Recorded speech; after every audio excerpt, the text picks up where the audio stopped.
You want the truth, the whole truth, and nothing but the truth about sports in the state of Michigan? You've got the truth, all right. Can you handle the truth? Find out right now on the Michigan Sports Truth Podcast, the show that detects and provides truth, research, and statistics about the Tigers, Lions, Red Wings, Pistons, Wolverines, and Spartans. Subscribe to its YouTube channel at the Michigan Sports Truth Podcast and listen to it in audio form wherever you get your podcasts. Follow it on X, Instagram, Threads, and TikTok at Michigan_Truth, and like its Facebook page and know the truth. And welcome to another episode of the Michigan Sports Truth Podcast, powered by StreamYard. I'm Taylor Phillips, your host, creator, and Michigan Sports Truth detective. In this and every episode, you'll hear nothing but the entire truth. No tomfoolery, no coddling, no entertainment, no bull, no junk, no nothing. The question is, can you handle the truth? Going to talk some Red Wings and Pistons, a little bit of Tigers as well, with some screen sharing. But first off, the Red Wings, they signed forward Mason Appleton to a 2-year, $5.8 million contract to kick off part 2 of our 2025 Red Wings and Pistons off-season summer frenzy. It's not just free agency, it's also a sign and trade involving the Pistons, sending Dennis Schroder to the Sacramento Kings. We'll get to that later on. But the Red Wings get forward Mason Appleton. They signed to a 2-year, $5.8 million contract.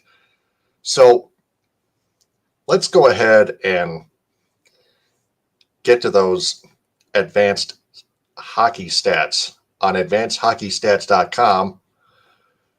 As I turn on my screen sharing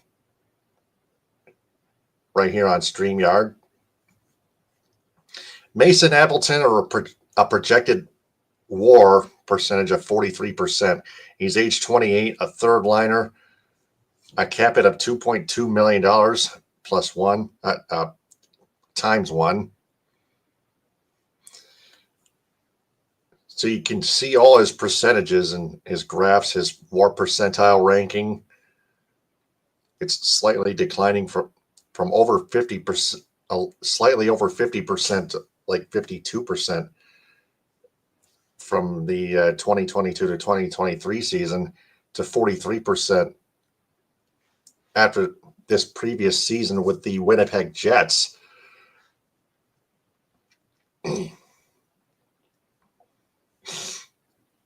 And then we got the offense versus defense versus finishing graph right here. Defense is in red right here. Offense is in blue. Offense is white. Finishing is blue. The offense is decline. The finishing has ascended from, I believe, less than 20% to over 50% from the 2022 to 2023 season to the 2023-2024 season, and then slightly decline to just under 50% to like 49% from the 2024 season to the 2025 season. Now, his projected WAR percentage, 43%. Even strength offense, 71%. His goal scoring value is 23%, just 23%, but he can facilitate at least. His even strength defense, 17%, which is terrible. First assists, 40%. Penalties, 65%. In blue, as shaded in blue. Competition percentage 62. He's half a team player and half not. At his teammates percentage percentiles 54%, finishing percentiles 41%. No percentiles on the power play, on his power play value or penalty killing value, but someone posted on X that I think Max Boltman or something like that. Max Boltman or someone like him posted on X that that he's a valuable penalty killing asset, like he was in the with the Winnipeg Jets, that he can be a penalty killing as good of a penalty killing asset with the Red Wings the upcoming season, regular season.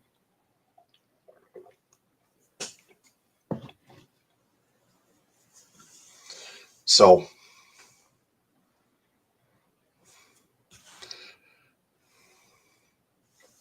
penalties, 65%.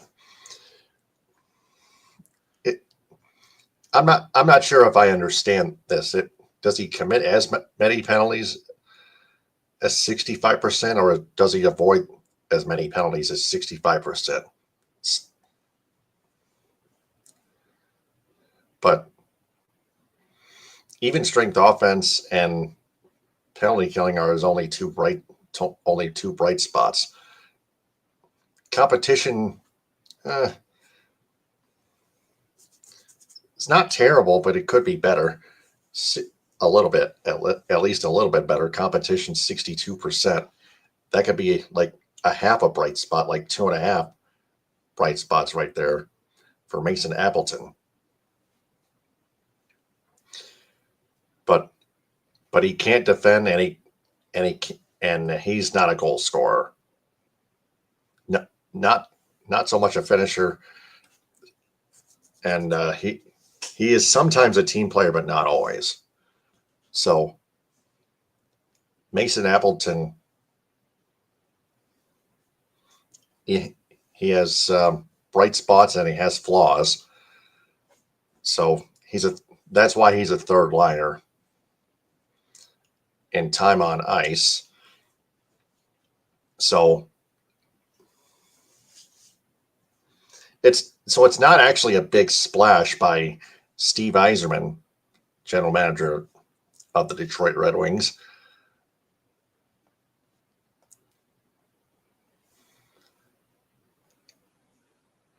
However, and they did sign Elmer Soderblom. I'm going to get to him in a minute, but Det Fan Man wants to comment on YouTube. Analytically, I don't know, but he does have a killer hockey nickname, Applesauce, and he will add some aggression to the back half of the roster, which is badly needed. All to say, I'm supportive, and then he is known to be aggressive, so likely he incurs penalties. Read that odd 65% stat in the penalties percentile. So, just wondering what Kyle Busch of the Healthy Scratch Red Wings report thinks of that. But anyway, the Red Wings also re-signed forward Elmer Soderblom to a 2-year, $2.5 million contract. Let's screen share this and take a look at his advanced hockey stats. Elmer Soderblom, 53% projected WAR percentile. He's a left wing and center at age 23. He's a fourth liner, a cap of $0.9 million times 1. His even strength offense at 70 percentile, that's 77%. Goal scoring percentile at 81%, which is way better than Mason Appleton's as I compare the two on this episode. Even strength defense percentile, 40%. First assists, 41%. Penalties, just 39 percentile. Penalties percentile, just 39%. Competition, 51%. Teammates, 47%. Finishing, 43%. So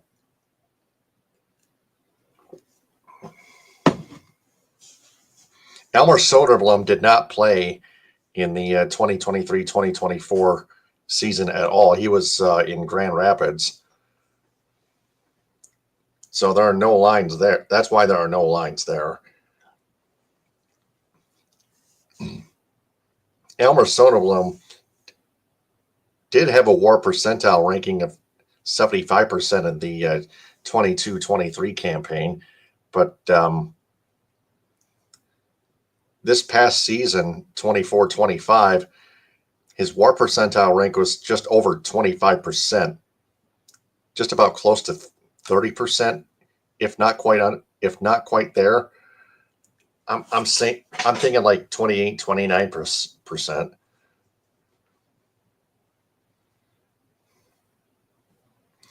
But his defense has declined even well in the NHL level from about 76, 77% in 22-23 to about 24% in 24-25.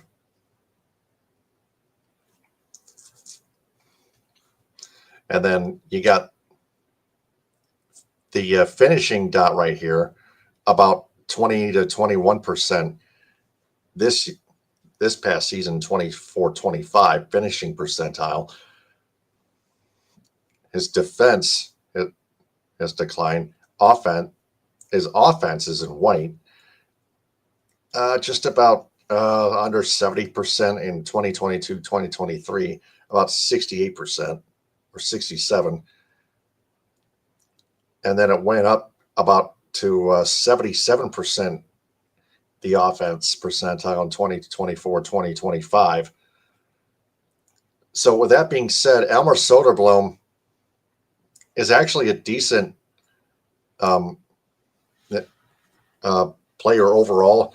He's very good in the offensive zone, just not in his own. It's not good, just not good, and not as good on the back check. Good on the forecheck, but not as good on the back check. As you can see, these numbers right here, these percentile numbers right there.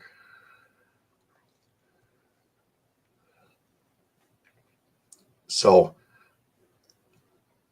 the Red Wings did get Mason Appleton, but he's not as good analytically as other people may think. Other Red Wing fans may think.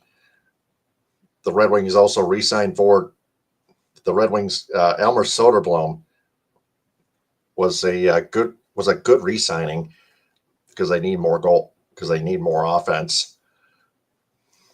And then you got the goaltending situation where the Red Wings hired Michael Layton as goaltenders coach, replacing Alex Westland. Layton used to play in the NHL at goalkeeper, at goaltender in goal for the Chicago Blackhawks in the past, and then the Philadelphia Flyers. And then he also held the AHL's all-time record for career shutouts, the American Hockey League.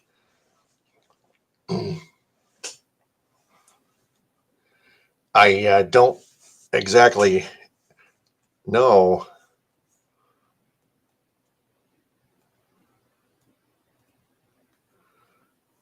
his coaching history or whatever.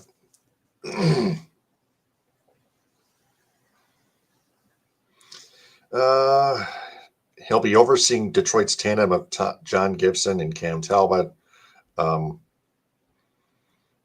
He's already had a connection to a pair of current Red Wings players. In 2010, he and James Van Riemsdyk helped the Flyers advance to the Cup final in 2010, where they lost to the Blackhawks in 6 games. And then Layton's history with the Blackhawks, selected by them in the 1999 NHL draft after rising through the ranks of the Ontario Minor Hockey Association, the Western Ontario Hockey League, and the Ontario Hockey League. Originally, the main Ontario Hockey League.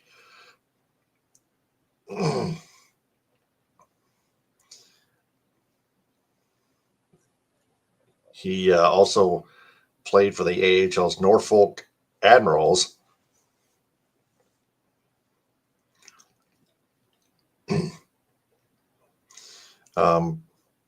Then he played brief stints with the Buffalo Sabres, Anaheim Ducks, Nashville Predators.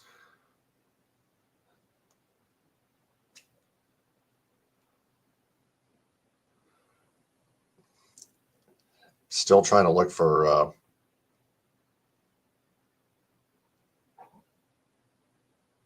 I don't see. I'm trying to read this I'm reading this article to try to find any coaching history that Layton has. I see none. But he does have goaltender experience, which can work. So we'll see where this goes from here come the 2025-2026 NHL regular season. Also, as we move on to Pistons, they made a sign and trade official, trading Dennis Schroder and a 2029 second-round draft pick to the Sacramento Kings for a protected 2026 second-round draft pick and a player trade exception worth up to $14.3 million. So that player trade exception could be anybody in the NBA. The rumor, I got a rumor last week that the Pistons were working out, or at least trying to work out, a 3-team sign and trade involving Dennis Schroder and Malik Monk. The Denver Nuggets are the third team. We're the third team involved. Dario Saric and Jonas Valanciunas were the two players involved. Were the two other players involved. So now I was reading on X the latest tweets about Malik Monk from people in general, all people in general, posting about it, and the consensus opinion seems to be no Malik Monk. The Pistons didn't want him, but nothing is official yet. Dennis Schroder is officially going to the Sacramento Kings, but the Pistons are still waiting for that player trade exception, which is still worth up to $14.3 million. We're trying to get word on that. One Pistons fan on X said if the Pistons were to sign Malik Monk, they would not have signed Karis LeVert.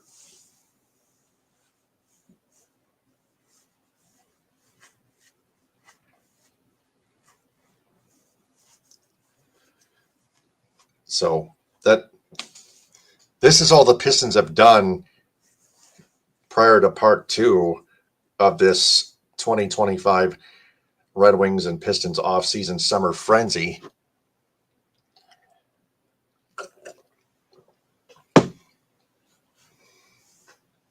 Thus far. And it's still the beginning of July. It's July 7th.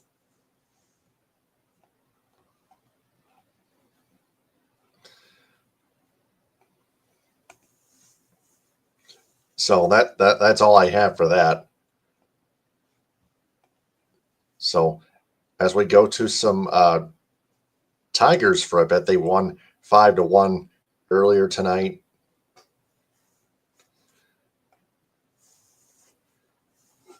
I'm going to go to the box score and then turn on the screen sharing one more time before we wrap things up here. Colt Keith, 3 for 4 tonight, as OPS is rising to 779. His batting average 264. That's really good. Zach McKinstry, 1 for 4, 285, 819 OPS. That includes his home run earlier tonight. Colt Keith, a home run, 2 doubles.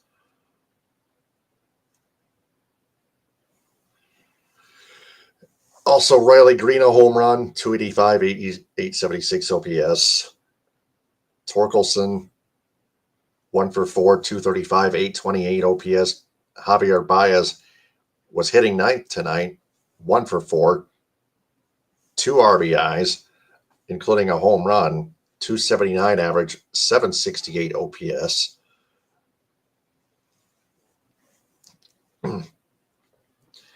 Rough night for Gleyber Torres.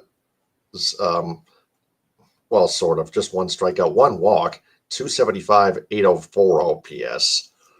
Trey Sweeney, who hit the game-winning 3-run home run in Cleveland at Progressive Field. 0 for 3 tonight, 217 average, 599 OPS. No, that's not going to do any good. I'm sorry. I do want to touch on the 7-2 10-inning win yesterday in Cleveland at Progressive Field. First up, yes, Tarek Skubal was pitching lights out as it usually is. Their offense was terrible until the 10th inning. But the top of the ninth, Tigers had Zach McKinstry on third, a 1-2 count on Parker Meadows. Emmanuel Clase threw a wild pitch under the catcher 5-hole, and the catcher couldn't find it. McKinstry took advantage, ran like hell toward home plate, and scored the tying run. Now, some people on X, I'm not going to name anyone, thought that McKinstry should be an all-star just because of that. Well, first of all, his case for being an all-star should be based on his statistics right here: 285, 819 OPS, and not just the wild pitch. He didn't magically create the wild pitch. He didn't magically cause it. He was just taking his lead. Emmanuel Clase threw a terrible pitch, and McKinstry just scored and took advantage. That's the luck of the draw. That's part of the game.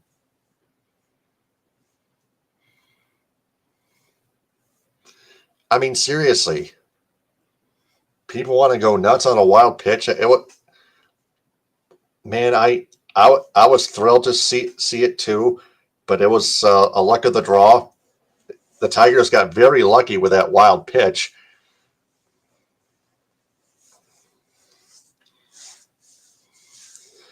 And then the top of the 10th inning, Trey Sweeney, a 3-run home run.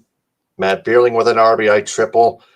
And then Riley Green, a 2-run home run. Both Sweeney and Green went the opposite way, both hitting from the left-hand side.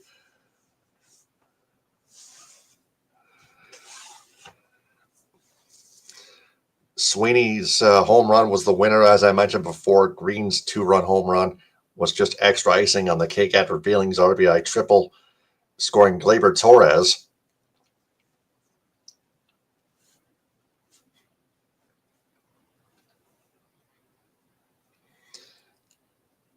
And with the Dodgers losing, the Tigers now have the best record in all of Major League Baseball. Right now, it's now 2 games ahead of the Astros and Dodgers. As we take a look at the scores, I think the Dodgers just lost again tonight. It was, the Brewers annihilated the Dodgers 9-1. Wow. So the Brewers are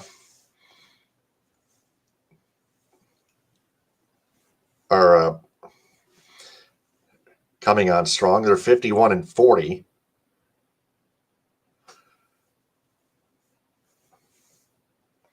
Let's take a look at the division. Oh my goodness. Where are the winning streaks? Brewers are 3 games back of the Cubs in the NL Central.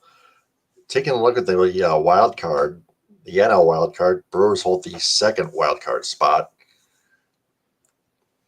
Just a game behind the Mets for the first wild card spot. The rate, in general, the race is very, very tight. But of course, the Tigers are going to definitely take the American League Central Division. 14 games ahead. 14 games ahead of the Royals and Twins. The Guardians are 16 games back. The rest of the AL Central is the AL Comedy Central, but the Tigers have the best record in all of Major League Baseball at 58-34. Forget about the White Sox who are 30-61, 27 back. They've already been eliminated by now. There's the streak level. The Brewers have won 2 straight. 6-4 in their last 10. Tigers are 7-3 in their last 10. The Tigers have won 4 straight. They swept the Guardians, of course. They beat the Rays tonight. Tampa Bay Rays at Comerica Park. Kyler Montero, taking a look at his stats. Just 1 earned run on 4 hits, 6 innings pitched, 1 walk, 4 strikeouts. His ERA is lower to 3.77. Taking a look at his whip as this web page loads here, of 134 whip. 134 whip is lower to the 134. I do want to take a look at Zach McKinstry, if I may. McKinstry hitting in the 3 hole, the 3 spot. Oh, my goodness. McKinstry, from what I read on X, was struggling in April and May, but June and July, he's had a phenomenal month. And people want to try to make a case for him being an all-star. Well, his last 30 games, 316 average, 349 on base, 541 slugging. That's clearly a 900 flat OPS.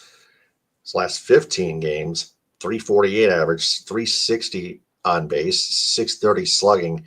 That's a 990 OPS. In the last 7 games, 304, 333 on base, 609 slugging. So that's 942 of an OPS. So there's a slight decline there.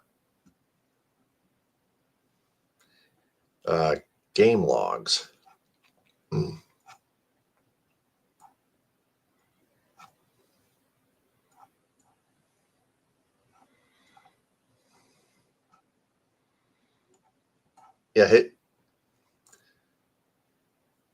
McKinstry, right?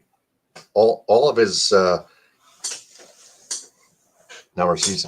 He's had ups and downs from peaking to over 300, almost 400, 371 after April 9th against the Yankees,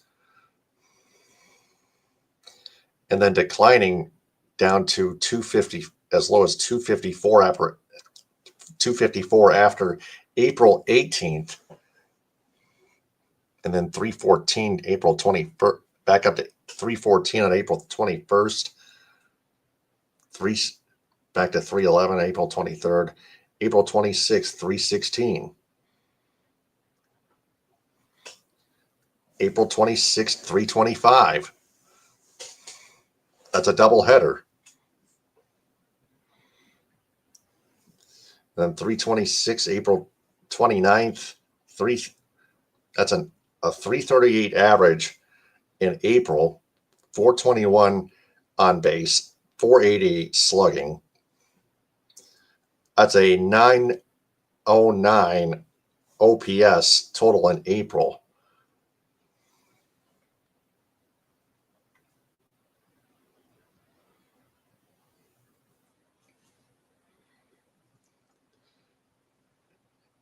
then you see that McKinstry's teetering around the 280 average, 270 something in May.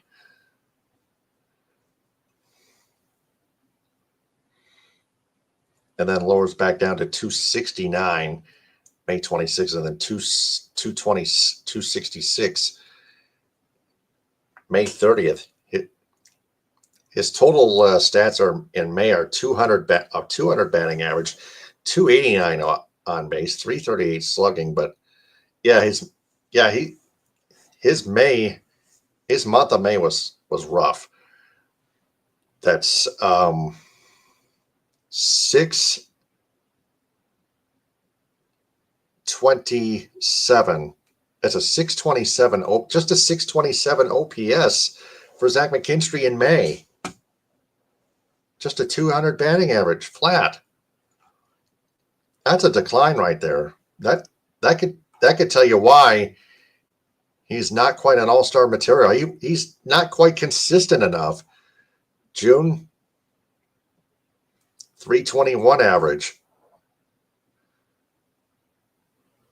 Or after June, 321 average.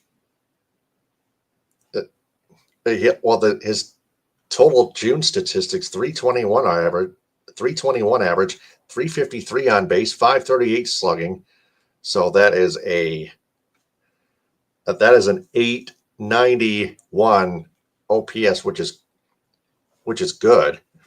Not quite great, but at least good.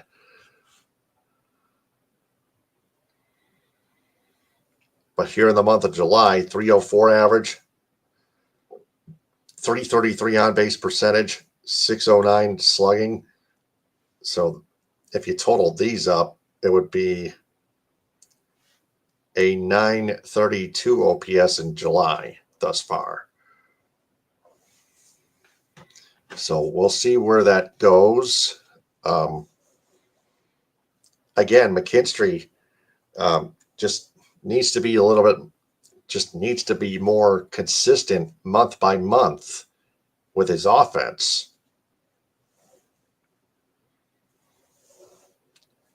As of late, he has not made any dumb base running mistakes as of late compared to earlier this season.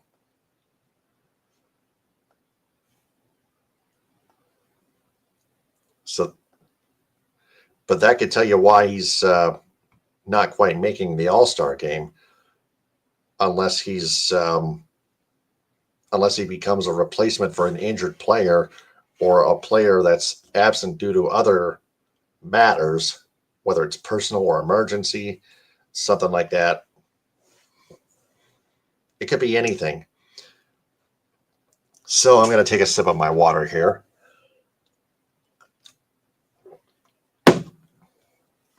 And now the What We've Learned segment. What did we learn in this episode of the Michigan Sports Truth Podcast? Mason Appleton analytically isn't as good of a free agent signing by the Red Wings. Like we said, his offense percentile was good, but his goal percentile, just 23%. Like I said, his even strength defense, just 40%. Not good. At even strength, but his penalty killing unit could be a bit of an asset from what I read on X. But analytically, his strengths and weaknesses and flaws. So that makes him not as good of a signing by the Red Wings. And then the Pistons are still trying to find a good player for Dennis Schroder in the player trade exception worth $14.3 million. It could still be Malik Monk or somebody. We just have to keep our eyes open. And then Zach McKinstry with his rough month of May at the plate, just 200 average, an OPS of under 700. could be the reason why Zach McKinstry is not an American League All-Star. So that's all of what we've learned in this episode of the Michigan Sports Truth Podcast. I'm Taylor Phillips. Subscribe to its YouTube channel at the Michigan Sports Truth Podcast. Like its videos and turn on all notifications on the bell icon. Click or tap on live to find its latest full episodes and shorts videos. Listen to it in audio form on Spreaker, Spotify, iHeartRadio, Apple Podcast, Amazon Music /Audible, Castbox, Deezer, Podcast Addict, Podchaser, and JioSaavn. Also, join its supporters club on Spreaker, just $2 a month. Also on social media, follow the Michigan Sports Truth Podcast on X, Instagram, Threads, and TikTok at Michigan_Truth, and like its Facebook page. Follow me on X, TikTok, Instagram, Threads, Blue Sky, and YouTube at DT2Phillips. Also on Twitch at DT2Phillips 1984, the year I was born, the year the Tigers last won a World Series championship. Statewide business endorsements go to Cops and Donuts, Hooters of Saginaw, Flint and Taylor, Grand Traverse Pie Company, Meyer, J&H Family Stores, Positive Chimney and Fireplace, Rally House Michigan and Rally House Detroit, Jets Pizza, Alpine Chocolate House with 5 locations in Manistee, Gaylord, Boyne City, Plymouth, and Sault Ste. Marie, Subway, Hudsonville Ice Cream, Tom's Food Markets, Big B Coffee, Detroit Wing Company, Tommy's Express Car Wash, Simply Delightful, Tropical Touch Spa with another location in Muskegon, Main Street Rocks in Lake City and Durand. The Main Street Rocks Durand location is also a proud sponsor of Swartz Creek Youth Baseball. Metro Detroit area business endorsements go to Geno Surf Avenue, American Bistro, Mocha Nut, Modern 7 Bistro, Northville Sports Den, Union Barber in Birmingham and Ferndale, United Mobile Power Wash and Dry Ice Works in Southfield, Athletico Physical Therapy on Woodward and Ferndale, Blind Owl, Royal Oak. Cali Tickets, call 877-225-8425 or visit calitickets.com. The Jagged Fork, Goodman Acker, and Northwestern Technological Institute. Local business endorsements go to the B4 Foundation, Cadillac Grill, Cadillac Nutrition, Cadillac Horizon Books, Front Porch Suttons Bay Creative and Embroidery of Cadillac for designing the Michigan Sports Truth Podcast logo on my long sleeve shirt and t-shirt. Cuts by Melanie in Lake City, the El Cilantro Taco Shop in Petoskey, Erica Nita of Traverse City Real Estate, Michigan Coffee Company, Northern Auto Lab in Lake City, Pro Quality Cleaners, Raven Social Restaurant, Misaki Golf Course, Bay Mills Resort and Casino in Brimley, United Food Service Solutions of Grand Ledge, Fletcher's Pub Texas Corners in Kalamazoo, Northern Star Event Rentals, the Food Mafia's Let's Roll With It Rolled Ice Cream, the Michigan Theater of Jackson, Yen Yoga and Fitness in Traverse City, T's Tanning Salon in Cadillac, Wexford Community Credit Union with 2 locations in Cadillac and Lake City, Toy Town in Cadillac and Reed City, Well-Being with Catherine Palms in Traverse City, and the Sweet Shop in Cadillac.